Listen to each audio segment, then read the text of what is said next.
Welcome to another Founder Wisdom Pod. We have Dara Ladjevardian with us today. He's co-founder at Delphi. Delphi is a very cool company that I tested the other day. It allows digital cloning. So having an AI avatar of yourself, whether it is for podcasts, for courses, for any sales activities, for early adopters, that is. So I'm eager to talk about Dara and his background. He was at On Deck, that is in SF. He was founder at Friday and a bunch of other startups. So eager to get into it today. This podcast is presented to you by podpire.com if you want to start or scale your own podcast. Dara, welcome to the pod. Tell me a bit more about yourself and what you're up to nowadays. Charles, thanks for having me. So, as you said, I'm the founder of Delphi, and I've been in the AI space for about 6 years now. After graduating, I worked at a company called C3 AI for about 2 years. And that's around when LLMs started to make their way to Twitter. You started to see all these crazy LLM demos, and I was like, something big is about to happen in this space. So I left C3 and started my first company, which was called Friday. It was an AI assistant for shopping. And while I was working on Friday, I was reading a book about my grandfather, and I wanted to be able to get his advice because I was kind of lost as a solo founder. I didn't really know what to do. And so I created a clone of him using his book and kind of treated it as my own personal mentor. And Friday got acquired. And after that startup, I moved to Miami to work at Open Store. But I started to really ideate on this thesis of letting people clone themselves and scale their availability. So I met my co-founder at Open Store, and we left to start Delphi. And now we serve hundreds of experts, coaches, creators, influencers, even CEOs who want to clone themselves in order to scale their interactions, scale their communications. Some are even using their clone to monetize their expertise. So I can pause there and dig into any area there if you're interested. Yeah, well, your grandfather, who was he in your life? So he was one of the largest businessmen in Iran prior to the revolution. When the revolution happened, he lost 99% of his wealth and had to start all over here in the US. So always someone that I kind of looked up to as a goalpost for what I want to achieve here in the US. And he passed away. So having this ability to be able to learn from him was obviously a very powerful experience. What data did you feed the chat for that one? Because I would guess it was mostly not digital data. Yeah, only at the time we didn't really have voice cloning. So it was just text, and we used the book that was written about him. And so it was a back and forth chat. Now we have voice and we have video. So I only wish that I had higher quality videos of him because we could, bring the full thing back to life. Yeah, I'm looking forward to chat with your granddad here. It's quite exciting. I also see South Africa in your profile. So what brought you to the US? I'm not from South Africa. I did a summer abroad in South Africa with a focus in data science. And that's actually how I got into AI. There was an AI specific program in Cape Town that I enrolled in. Interesting. And as an AI founder with Friday, tell me about that acquisition and how that potentially changed your life. Because that one was only 7 months. So how does one get acquired in 7 months? Yeah, so when I left C3, I kind of told myself I'm going to give myself 8 months to work on a startup and decide if this is the startup that I'm going to work on for 10 years or if this is something that's more short term.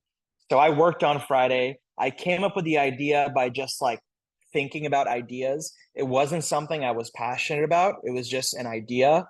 And I also didn't have a co-founder. So I think the most important things to come from my experience on Friday is realizing that, hey, if I want to work on something for 10 years, one, I need to work on something that really, really excites me. And two, I need to have a co-founder because, I like working with people. So by the time I got an acquisition, I was like, okay, I'm going to sell this and really focus on finding a co-founder and finding an idea that I'm really passionate about, which is what I was able to do next. And what was the complexity of building the algorithm behind all of that? Because you weren't the only one to have that idea, but you seem to be the one at the forefront in terms of execution and product deployment. You mean for Delphi? Right. Yeah, so it we are constantly improving because what we're really trying to do is capture how the human mind works. And a book that I read when I was a freshman in college, it's called How to Create a Mind by Ray Kurzweil. And the whole book is literally about how to replicate the process of the human mind with computer code. So that book really informed a lot of how I've been thinking about the infrastructure for Delphi. And while we have been able to get to a certain level, we're not even close to how good we could get. So we're constantly working on improving how the clone sounds like you, how it speaks like you, and how it also thinks like you as well. You have quite prominent people on the platform: Brandon Burchard, Sahil, Lavingia, which is the founder of Gumroad, Ryan Hoover, founder of Product Hunt. How do you get these people on? So when we first started the company, no one wanted to be on the platform because our UI was horrible, our branding was horrible, the tech wasn't very good. And it's something that I learned when you're working on a product that aims to represent people, people's identity, people's name. People are very sensitive about that. So you have to kind of, one of our company values is treat the brand as you would treat your mother. It is something that's very fragile. And so by spending a lot of time on our branding, on the actual tech, obviously, and the design, we were able to show people, hey, like this isn't just a one-off project on Twitter. This is something that we're trying to build for the long term. And over time, we were able to get people who previously were like, no, I'm not down. And nowadays, all these AI clones that I'm looking on the website included Sam Felt. You literally take voice samples, put them into text, and put them in the AI clone. Yeah, so we have integrations with pretty much everything: YouTube channels, podcasts, books, Notion, Google Drive, social media, and all that goes into the mind of the clone. And then for voice, we just take audio samples and it learns how they speak. And like I said, we're going to be releasing video calling end of next month, and it'll look something like this. Are you targeting podcasters nowadays?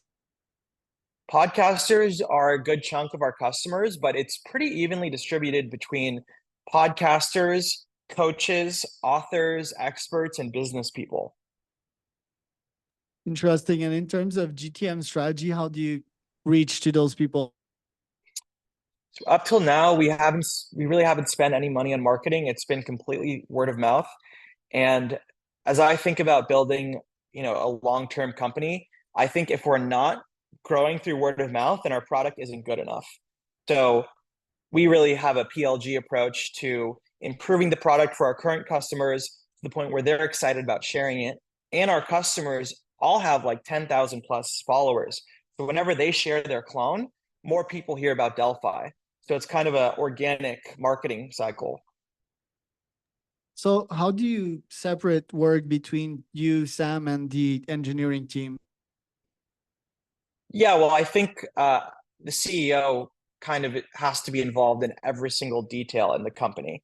You have to care. One of my favorite startup books is called Build by Tony Fadell, and he talks about just being obsessed with every single detail from the end-to-end process. I stopped coding about 5 months ago, and now most of my work is product prioritization, customer outreach, partnerships, and writing product specs based on the feedback that I get from customers. Sam is the CTO, works on the clone brain and managing all the other engineers in the company. And then we also have a head of design and a head of ops.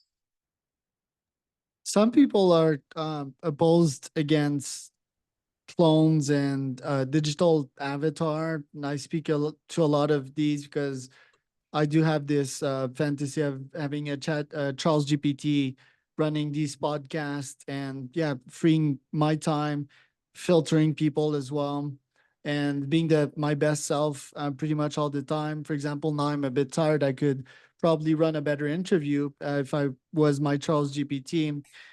I think some people are like, yo, this is not human, or this lacks personalization.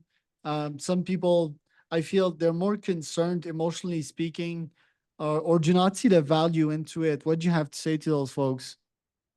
Yeah, I mean, our goal is not to replace human interaction. This isn't an automation of the self, it's an augmentation. It's about providing access where there previously was not. An obvious example is, Brendan Burchard, the best coach in the world. To have an in-person meeting with him is probably very, very costly, and most people cannot afford that. And this kind of democratizes access to that kind of one-on-one conversation, one-on-one mentorship. And as you know, Bloom's Two Sigma states that the ability to get one-on-one mentorship or tutoring in a specific topic improves your ability to learn by 2 standard deviations. So we think this as enabling expertise, and someone like you, it's scaling your time. And like you said, prioritizing the people that you actually think will be meaningful to what you want to do. So again, we don't want this to be a deceiving platform. Every clone that's created has to be tied to the person it represents. So we also don't want this to be like a parody platform or an impersonation platform. So would the future be Charles GPT talking with Dara GPT to see if we're fit, and eventually us meeting together once we know we're fit? Yeah, definitely possible. We have a new scripting feature coming out in a couple of months where your clone technically could come to this Zoom call and ask a set of questions the way you would, and it would feel like a back and forth conversation. Historically, like physical cloning was made illegal. Why do you think that is? If I live more in the digital realm nowadays, I have a digital clone of mine. I guess some people would freak out over this. Why do you think that is? Freak out over a digital clone or a physical clone? Both. They're the same, no? Digital, physical. They're copies of you. I live more on the internet than I live physically. So theoretically, yeah, I could freak out over this. Cloning is illegal in many countries. Why is that? Yeah, I mean, physical cloning is, when I think about it, it's a little scary. Just if there's a physical embodiment of you, I don't really see the value in that because like, unless you're in like the sex industry, which we don't support, um, physical cloning, digital cloning, the benefit is you can talk to someone. So you don't really need the physical essence of someone present. Where digital cloning, again, as long as you know you're talking to a clone and you don't think it's the human, I think that's really where the scare is, especially as we have the election coming this year, and there's all this fear of like deep fakes of presidential candidates and false advertising, false messaging. And that's something we really want to protect against. Well, before I replaced all my humans with AIs 2 years ago, I had this fantasy to clone Charles and have little Charles in my office here. They would be quite productive. They would have grits. They would have IQ, and they would get shit done more than most humans. I guess that's the interest behind physical cloning. Now, on another AI philosophical tangent, what do you think the effect of having multiple AI virtual clone online? Could someone sort of get uh, lost into that, and the deep fakes that we're seeing nowadays? Do you think there's dangers with that? Yeah, I think the internet is just going to be just an abundance of AI generated content. It's most things are people aren't going to take seriously because they're just going to be so many bots and like endless photos. You're already seeing this on Facebook, just AI generate bots that are just posting AI generated photos. And so that's why we think it's going to be even more important to either get content from a real person or from a clone that is verified from a person. That is how you trust. And at Delphi, we have like the verified orange check mark to show like this clone is associated with the person. You can trust things that it is saying. And I think that trust and that verification of content is only going to be more important. Do you think my AI could get way smarter than I am, and that would reduce my personal hourly rate if people spend time with me? Maybe. I mean, we had one person who uploaded a book to their clone's brain that they hadn't read yet because they wanted to see how they would interpret the book. So very possible because again, it takes you maybe a day or a week to read a book, and it would take your clone pretty much immediately to read the book and interpret it.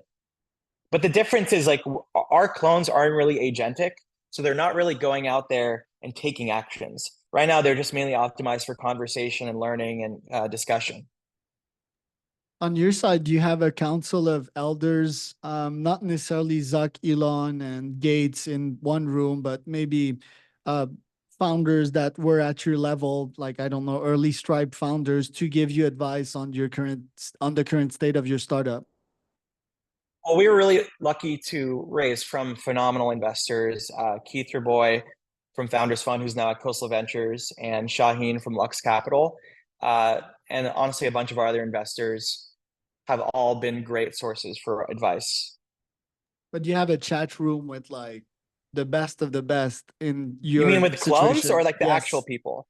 Yeah, the Uh, clones.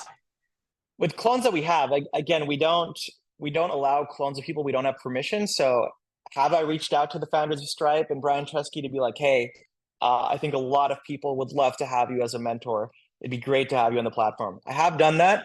Have they responded yet? No, but I'm going to keep trying. And why do you don't do clones of people if their information is public? Are there laws against that, or it's just like not looking It's a good? part of our branding. We want to be the trusted platform. We want to respect people's identity. So I think that's really important for us as we grow. I like it. I sense a master class branding in there. Am I wrong in that? There are definitely similarities in our companies, both inspired in terms of democratizing access to expertise and mentorship. And so there's definitely some overlap. What's next on the growth map for you this year? You've raised money recently, I believe it was 2.4. What else do you have on your top goals list? Yeah, from a product perspective, clone video calling is a big one. The scripting is also a big one. So your clone can actually have a conversation with a specific outcome, whether it's teaching or interview. Those are two really big things I'm looking forward to. And just working on improving the clone brain. And then from a go-to-market perspective, really trying to uh, work with some of these big names that are known in like the different expert verticals. One thing we are trying out, which I'm really excited for, is we're working with a couple of authors to release their books with a QR code of their clone at the end of every chapter to kind of like ask you questions about whether you understood everything. And I think that turns learning from a book from like a passive experience into an interactive and personalized experience. Do you have quarterly meetings with Keitra Boy, Balaji? What kind of advice do they give you? Yeah, I do have bi-monthly meetings with Keith, and Keith is kind of a genius, a product genius.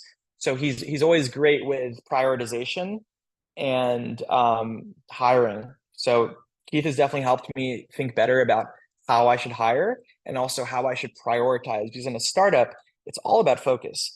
It's all about what you say no to, and that's really what takes you to that next level.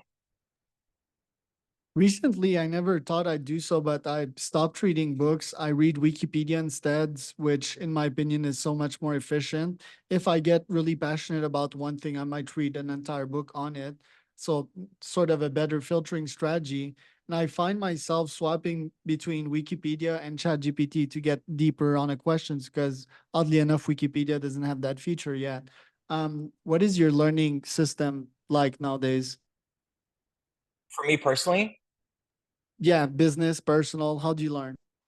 so I used to be a big, podcast listener and a book reader, and since I started this company, I really stopped consuming any content. You know why? I mean, there's certain books that I will read specifically when I'm trying to learn something. For example, I just read Hooked, which is a book about how to build habit forming products, and that was like a useful book for me to understand a skill. But I think in a startup, the last thing you want is to be ingesting too much advice because then it's just going to cloud your vision. And so I actually try not to like watch the news or read people's Twitter threads or listen to podcasts because I'm afraid that I will be persuaded to doing something else. I always want to be, by the customers, by the data. And so I try not to consume too much information anymore that isn't relevant to Delphi. So what does your day-to-day look like as a founder? Usually, this is going to sound very San Francisco tech bro, but I am a San Francisco tech bro. I wake up at 7, go to the gym, meditate in the office by 8:30, team meetings, product specs, maybe some outreach, maybe a little bit of code, usually back by 9:30, and we'll journal a little bit, we'll read a little bit, and then we'll go to bed. Very tech broy, but I certainly appreciate the focus. You're very investable. You might want to have A16Z on your next cap table with their new $7 billion fund. We are hoping to raise our Series A at the end of this year. It's just going to be a matter of, can we build fast enough and can we grow fast enough? And usually that takes most of your time as the CEO. Do you wish an AI could take charge of that? Not really. I mean, this is a part of the journey. You know, the obstacle is the way. This is it's like when you have a child, and if you're not with your child in the early years of their growth, they may grow up with some issues that they have to go to therapy for. And so this is the child years of Delphi, and I have to be present as much as possible. Right. And investors are important. In the case of Keith, well, he's giving you mentorship every now and then. So that's very valuable as well. Guessing at this stage and how attractable it is to invest in your company, then you can pick and choose the type of investors you want. So it's quite formidable. What's your vision for the company? Do you think in terms of years, 5 years, 10 years, or just sole focus on one single vision? So I think when you start the company, you should have a long-term vision, and like that vision is there. But then I try not to think too much about the vision, and I just try to think about the next step, because sometimes you can get too lost in like the long-term vision, and I know it's there. But right now I'm really just thinking about the next step. Thanks so much for today, Dara. Where can people find out more about you? Yeah, I'm most active on Twitter, Dara Ladj, and also check out Delphi, Delphi.ai. We're still trying to get the .com domain because uh, if you notice on our landing page, we don't use the word AI once, because I really don't see ourselves as an AI company. We're a people focused company, and we're building a product that solves a problem. And I personally think AI is going to be mostly commoditized in the next 5 years, and it's going to be as ubiquitous as saying like I used React in my project.